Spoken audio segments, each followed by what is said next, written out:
धर्मचक्र परिवर्तन से समाज को जो लाभ मिला वो केवल धार्मिक क्षेत्र तक सीमित नहीं रहा, बल्कि जीवन के हर कोने में उतर गया। भगवान गौतम बुद्ध ने सारनाथ में जब पहली बार धम्म का पहिया घुमाया, तब ये घोषणा हुई कि धर्म का अर्थ मन की शुद्धि, करुणा और सही मार्ग पर चलना है। इस एक वाक्य ने पुराने ढांचे की जड़ों को हिला दिया। जिस समाज में धर्म का मतलब केवल यज्ञ, बलि और पंडितों की सत्ता थी, वहां अचानक एक ऐसा स्वर उठा जिसने कहा कि सत्य किसी महल या किसी विशेष जाति की संपत्ति नहीं। इससे लोगों के भीतर सोचने की नई आदत पैदा हुई। आदमी ने पहली बार यह महसूस किया कि वो भी ज्ञान का अधिकारी है। धम्म के आने से सबसे पहला लाभ शिक्षा का हुआ। बुद्ध के समय से ही संघ और विहार केवल पूजा स्थल नहीं, पढ़ाई और चर्चा के केंद्र बनने लगे। गांव के साधारण लोग, किसान, कारीगर और स्त्रियां भी वहां पहुंचने लगी। नालंदा और विक्रमशिला जैसे विश्वविद्यालयों में तर्क आधारित ज्ञान पनपा, जिसकी नींव धर्मचक्र परिवर्तन के विचारों पर टिकी थी। विद्यार्थी रटने के स्थान पर समझना सीखने लगे। इससे समाज की बौद्धिक शक्ति मजबूत हुई। जो व्यक्ति कल तक डर और अंधविश्वास में जीता था, वो प्रश्न पूछने लगा, क्यों है दुख, कैसे घटेगा दुख। यही तर्कशीलता आगे चलकर भारतीय दर्शन की पहचान बनी। दूसरा बड़ा लाभ समानता का था। बुद्ध ने कहा कि मनुष्य को जन्म से बड़ा या छोटा नहीं माना जा सकता। जो करुणा में जिए वही श्रेष्ठ है। इस घोषणा से उन वर्गों को सहारा मिला जिन्हें वैदिक व्यवस्था में हीन समझा जाता था। धर्मचक्र परिवर्तन ने उनके लिए सम्मान की नई खिड़की खोली। संघ में जब अलग अलग पृष्ठभूमि के लोग साथ बैठे तो छुआछूत की दीवारें कमजोर पड़ने लगीं।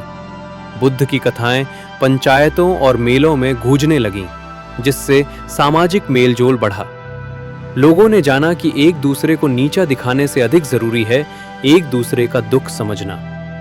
धम्म ने हिंसा घटाने का भी लाभ दिया। पुराने धर्मों में पशु बलि आम बात थी।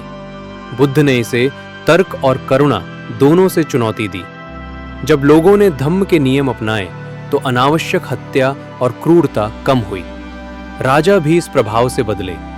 सम्राट अशोक की कथा इसका सबसे प्रसिद्ध उदाहरण है। कलिंग युद्ध के बाद अशोक ने धम्म अपनाया और शासन अधिक मानवीय बना। यह परिवर्तन किसी कथा के मोड़ जैसा था। सत्ता का कठोर पुरुष हृदय करुणा के जल से भीग गया। अशोक ने झूठ, चोरी, हिंसा और नशे के विरोध में संदेश फैलाया, जिससे प्रशासन और प्रजा के रिश्ते में भरोसा आया। सड़कें सुरक्षित हुईं, व्यापार फला फूला, क्योंकि जहां दया होती है वहां भय घटता है।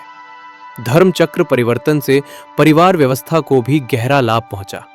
बुद्ध गृहस्थों को समझाते हैं कि पति और पत्नी दोनों एक दूसरे के साथी हैं।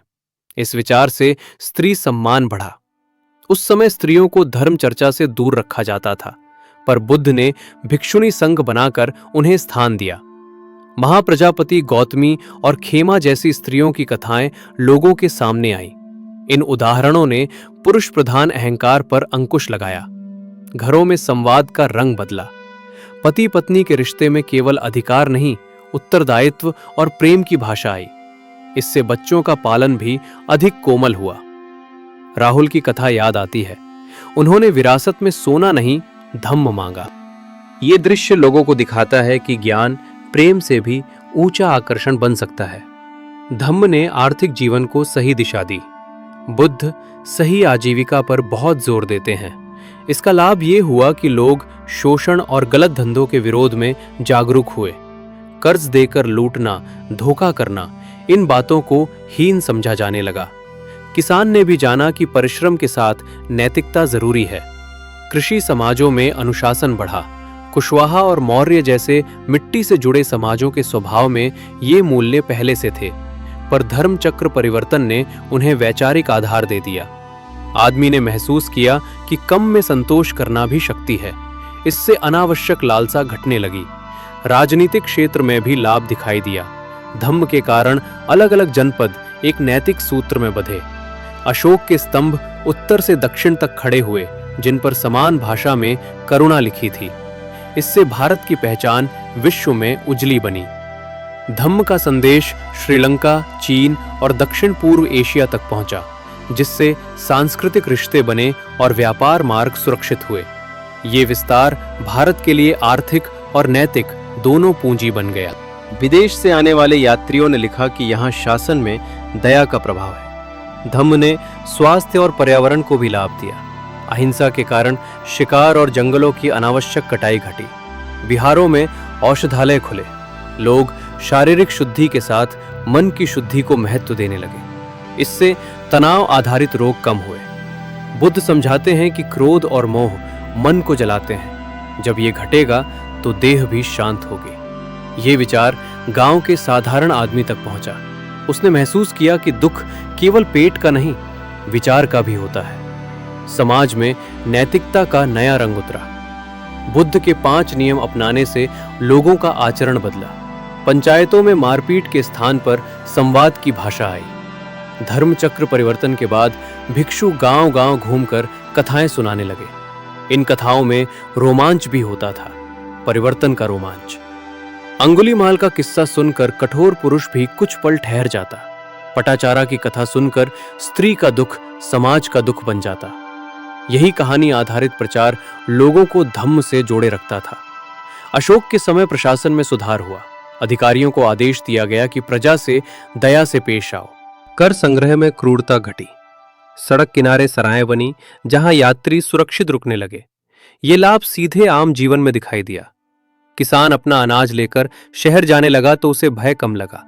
बाजारों में भरोसा बढ़ा, क्योंकि झूठ को हीन और सत्य को ऊंचा माना जाने लगा। धर्मचक्र परिवर्तन ने जाति आधारित भेद को सबसे अधिक चुनौती दी।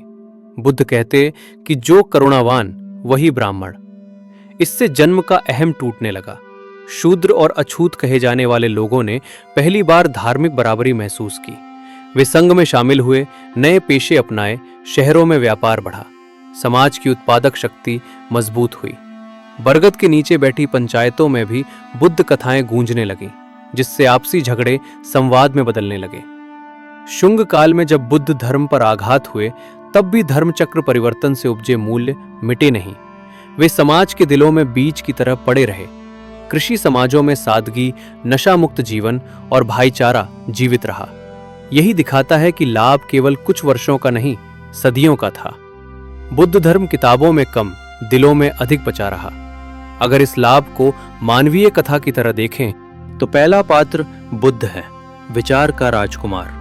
दूसरी पात्र यशोधरा, प्रेम से भरी मौन शक्ति। तीसरा पात्र अशोक, सत्ता का बदला हुआ हृदय। तीनों मिलकर एक महाकथा बनाते हैं। इस कथा का रोमांस शरीर का नहीं, मन का है। दुख घटाने का आकर्षण। जब भीतर का आदमी बदलता है, तब समाज बदलता है। धर्म चक्र परिवर्तन ने लोगों को आत्मनिर्भर साधक बनाया। वे जान गए कि दीपक बाहर नहीं, भीतर जलता है। इससे मानसिक गुलामी घटी। आदमी ने महसूस किया कि वो अपने कर्म से अच्छा बन सकता है। स्त्री ने भी जाना कि सम्मान उसका अधिकार है। राजा ने सीखा कि प्रजा केवल आदेश मानने वाली भीड़ नहीं, संवेदनशील परिवार है। इसी कारण धर्म चक्र परिवर्तन केवल एक उपदेश सभा नहीं, पूरी सभ्यता का मोड़ बन गया।